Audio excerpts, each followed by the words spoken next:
စိတ်ထားယုံညံ့တဲ့ပုဂ္ဂိုလ်တွေကစိတ်ထားယုံညံ့တဲ့ပုဂ္ဂိုလ်ချင်းပဲပေါင်းလို့ရတယ်စိတ်ထားမြင့်မြတ်တဲ့ပုဂ္ဂိုလ်တွေကစိတ်ထားမြင့်မြတ်တဲ့ပုဂ္ဂိုလ်ဗမာစကားနဲ့ရှင်းရှင်းပြောမယ်ဆိုရင်ဝါဒနာတုရပေါင်းတယ်ဆိုလို့ရှိရင်ဒီခေတ်လူတွေပို့နာလဲလောက်သို့တော့ဝါဒနာဆိုတဲ့စကားလုံးကအစ္ဆတရားနဲ့မထုတတ်ဘူးအဲ့ဒါတတိထားဖို့လုပ်တယ်ဝါဒနာဆိုတာအထုံရနေခြင်းလို့သူရဲ့ literal meaning ကအထုံရနေခြင်းလို့ဆိုလို့တယ်အထုံရနေတယ်ဆိုတာဥပမာကိုဝတ်တဲ့အဝတ်စားတွေထဲမှာပယုတ်လုံးထည့်ထားရင်ပယုတ်လုံးနဲ့ဆွဲသွားရှင်မွေးထည့်သွားရင်ရင်မွေးနဲ့ဆွဲသွားတယ်အဲ့ဒါကိုအထုံရတယ်လို့ခေါ်တယ်အရက်ပလင်းဟာအရက်တွေသွန်ပြလိုက်တော့လည်းပဲအနံ့ကြမ်းတယ်အဲ့ဒါမျိုးဝါဒနာလို့ခေါ်တာနော်ငပိပလင်းဆိုရင်ငပိငံပြရေးပလင်းကိုငံပြရေးထည့်ထားတဲ့ပလင်းဒီငံပြရေးတွေကုံသွားလည်းပဲငံပြရေးအနံ့ကြမ်းတယ်ဝါဒနာရဲ့အဓိပ္ပာယ်ကိုပြောပြတာနော်ထို့တူပဲလောဘကြီးတဲ့ပုဂ္ဂိုလ်ကနောက်ဆုံးမှယဟန္တာဖြစ်လို့လောဘတောင်လောဘကိုပယ်လိုက်တာတောင်မှပဲသူက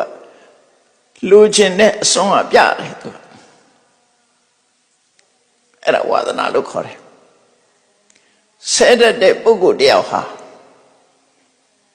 တကယ်တော့ဒေါသနဲ့ဆဲတာမဟုတ်ပဲနဲ့ဝါဒနာပါလို့ဝါဒနာဖြစ်နေလို့နှုတ်ကြိုးနေလို့ဆဲတဲ့ပုဂ္ဂိုလ်ရှိတယ်ယဟန္တာဖြစ်သွားတာတောင်ပြင်လို့မရဘူးအဲ့ဒါဝါဒနာလို့ခေါ်တယ်ဘုရားစာပေထဲမှာရှင်ပိလိန်နဝိဆာဆိုတာရှိတယ်သူကပြမနာလူမျိုးဖြစ်ပြီးတော့ကြံတဲ့လူမျိုးတွေကိုအောက်တန်းနောက်တန်းစမ်းလို့စိတ်ကထင်တယ်ဒါပဲဘသူပဲတွေ့သူက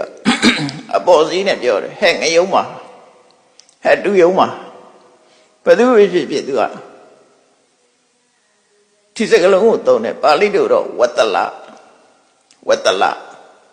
ဝတ္တလဆိုတာစန္ဒိနေအောက်တန်းသားလို့ခေါ်လိုက်တာဘသူတွေ့သူကအောက်တန်းသားပဲနှုတ်ကြိုးနေရှာတာလူမြင်လိုက်တာနဲ့အောက်တန်းသားလို့အဲ့နှုတ်ကြိုးပြီးတော့ဖြစ်ပေါ်နေတာဝါဒနာလို့ခေါ်တယ်နော်ဒေါသနဲ့ပြောတာမဟုတ်ဘူး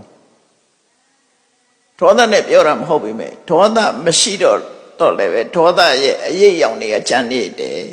အရက်တွေတွန်လိုက်တော့လည်းအရက်နံ့ကြမ်းနေရတဲ့အဲ့ဒါမျိုးမှဝါဒနာလို့ခေါ်တာကောင်းတဲ့ဘက်ကိုစိတ်ဆန္ဒရှိတဲ့ပုဂ္ဂိုလ်တွေဟာကောင်းတဲ့ဘက်မှာစိတ်ဆန္ဒရှိတဲ့ပုဂ္ဂိုလ်တွေနဲ့ပဲပူပေါင်းကြတယ်တဲ့